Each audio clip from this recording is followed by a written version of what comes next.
Hey everyone, it's Ben, and this is a video about the most overlooked rules for Wizkids Pirates CSG. So these are things I've kind of really delved deep into the past year or two, from like 2022 to 2024 especially, and some things that I didn't notice before in years past or just didn't really pay much attention to or think about the strategic or tactical implications of some of these things. So the setup rules especially are fascinating for a variety of reasons. One of them is the order of operations.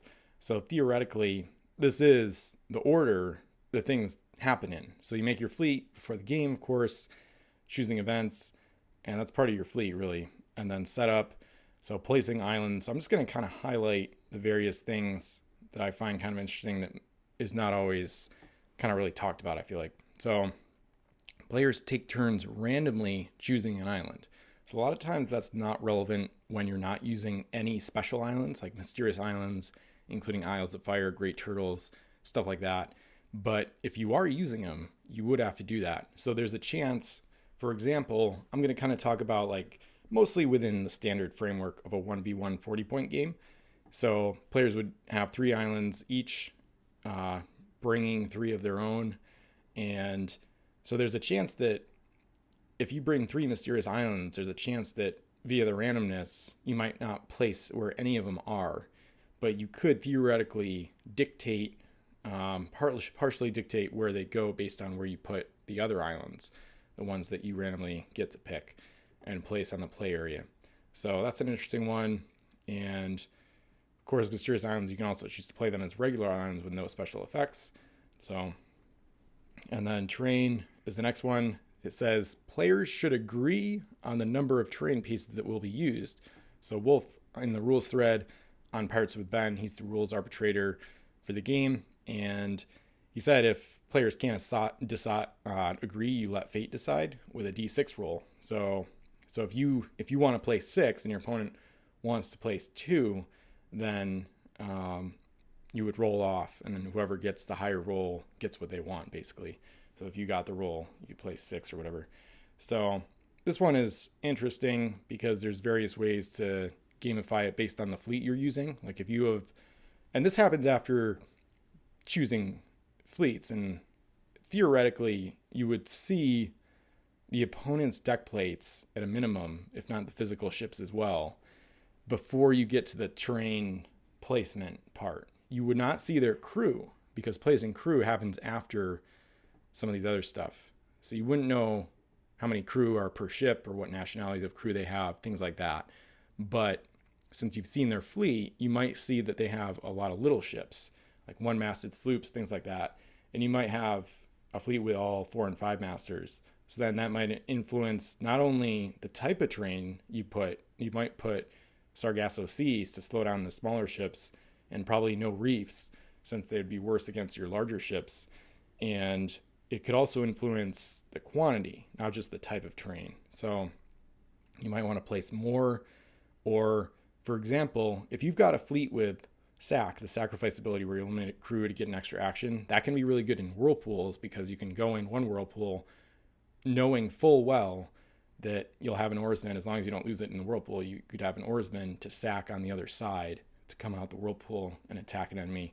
So if you see a bunch of smaller ships or like a swarm fleet, it's probably not going to be as good with whirlpools, or just in general a fleet that looks like it's probably not going to have many extra actions available via crew and whatnot, or ship abilities, then you might want to place more whirlpools and kind of change your strategy a little bit once you see the opposing fleet. So a lot of these things are a little more modular than I think is usually thought about. Not that it's never thought about. I've been going pretty hard on like the gamification of the setup phase essentially over the past 6 to 12 months. So you place terrain in the same order that they place islands. So of course that has implications for the player who places the last terrain also gets to pick player one's home island, which is right after placing terrain. So if you know where you want your opponent's home island to be as player 2, you could kind of, sabotage it or whatever a little bit with a reef right next to their home island or things like that. Or maybe an iceberg, depending on what you think their fleet strategy might be. So, and then you'll choose home islands. So, and of course, the first player plays their ships before they choose another island to be the second player's home island. So that way you're not jockeying for position and placing your ships at the same time. You really should have one player finalize their ship placements where their bow is touching the island and stuff like that before the other player, their home island, is even picked at all. Of course, you can think about it. You could think about it before you place your ships. Like, okay, now based on that, I'm going to place their home island here, and then place your ships accordingly as player one. But choosing home islands, so that happens before placing crew as well. So placing crew is actually one of the last things you do before starting the game. So it's actually going to be pretty, not just face down, of course, but also hidden. A lot of times your opponent won't know the quantity until this stuff is done, theoretically, of course. So I've played most casual games I've seen. This isn't really kind of how it goes. Like usually you just set up your deck plates and the crew are already on them, or you put them out. You're not really worried about what people see during the terrain and home island placement and choosing phases and whatnot. So a lot of times I realize this doesn't apply, or people don't care about it, or the game is casual and it's just not a big deal. And I don't have a problem with that either. I'm just kind of wanted to bring to light some of the ways that this kind of can apply to games and how it might affect decision making and tactics. So, and then you place crew. So that would include the 0 point crew, which would include the +5 crew, of course. And then you place equipment after that, which usually I would just do those at the same time, but there could be really weird niche things that happen where you place crew first. But either way, the +5 that you add would be after placing crew. So, and Wolf said that if there's any need for a discrepancy in the order, you go based on player order. So player one, if they have a +5 crew, they would bring in their +5 choices before player two does, because in some cases as player two, you would want to see what they bring in with the +5, because if they bring in an event with the +5, you might think, oh, they might have mermaids, so you might bring in Favorite the Gods or whatever. So as player two, you want to maximize. You're not going first anyway, so you want to maximize what advantages you have, and +5 knowledge of what your opponent brings in can be part of that. Or if they place like 5 crew on one ship, they're all 1 point crew, and they're more likely to be, oarsmen or something, probably something for a sack build, for example. So, and then placing treasure happens last before actions are, the game starts, basically, before the game starts.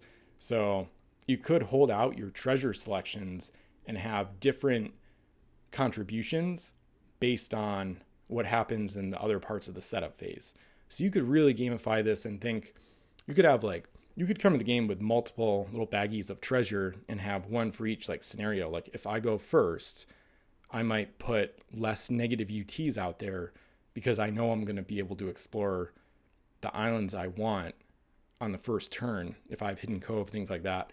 So you could actually have different treasure distributions based on how the rest of the setup phase goes, and then just kind of swap it out of your tin and be like, okay, now I'm going to put in these are my 8 or whatever.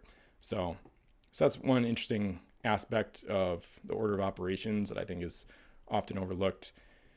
And in multiplayer, of course, it gets kind of wild, because then it becomes a lot more open-ended. So for a 40-point game, each player should contribute 8 for 15, but of course, anything other than that doesn't really specify.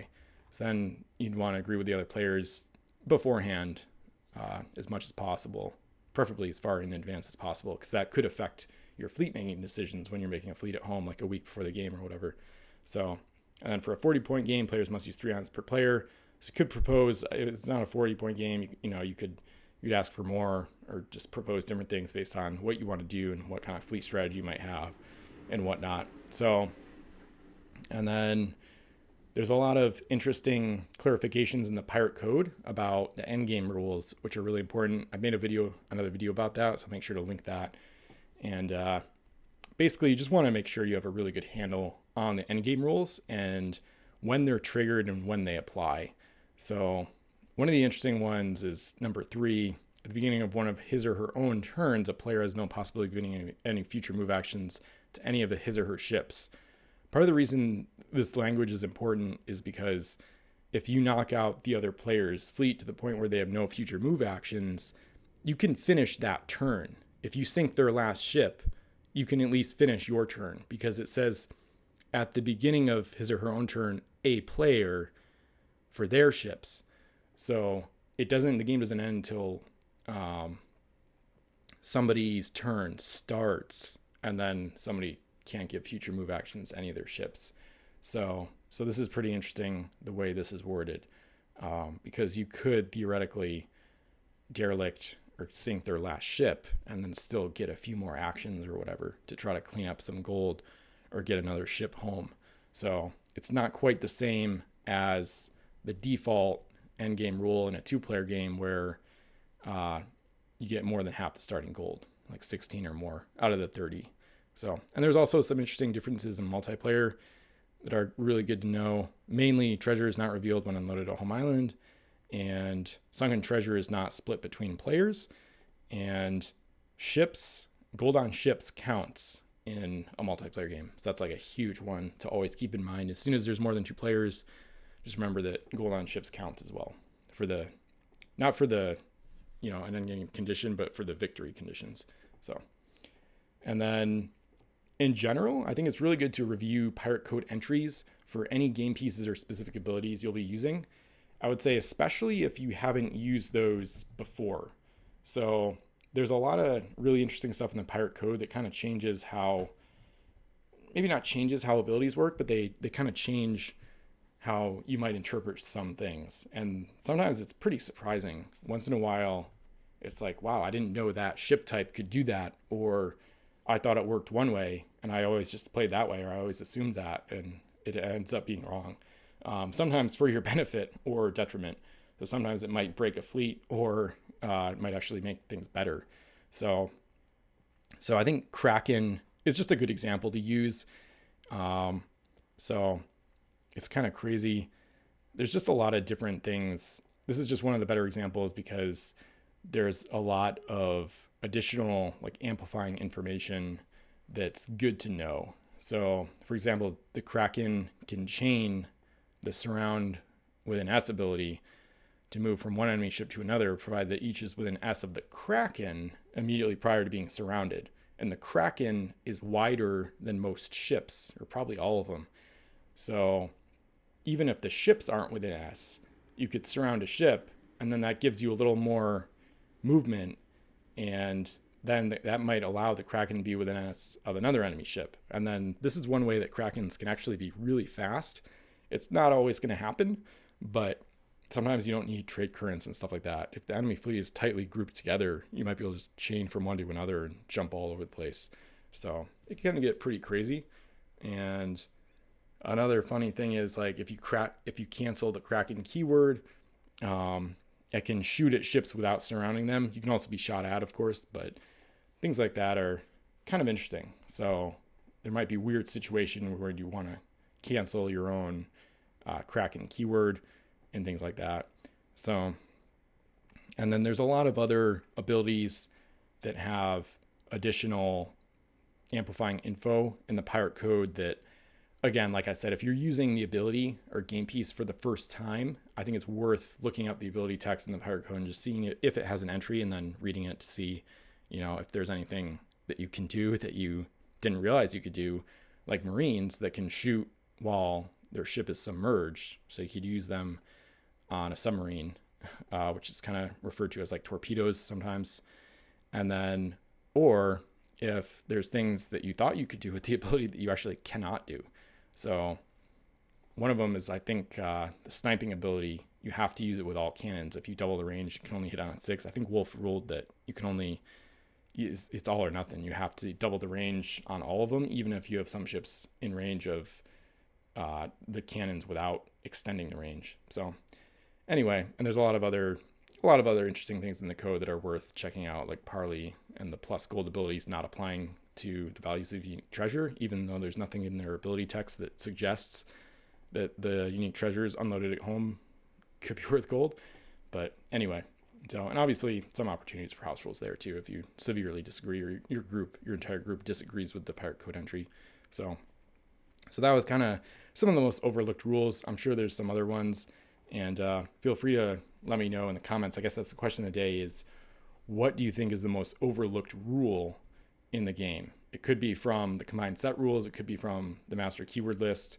It could be from the pirate code. It could be from the reference diagrams. Like I would argue from the reference diagrams, I didn't know for many years, I didn't know about the alternate towing option where if you start a move action and you're already touching the bow of an enemy derelict, you can tow it.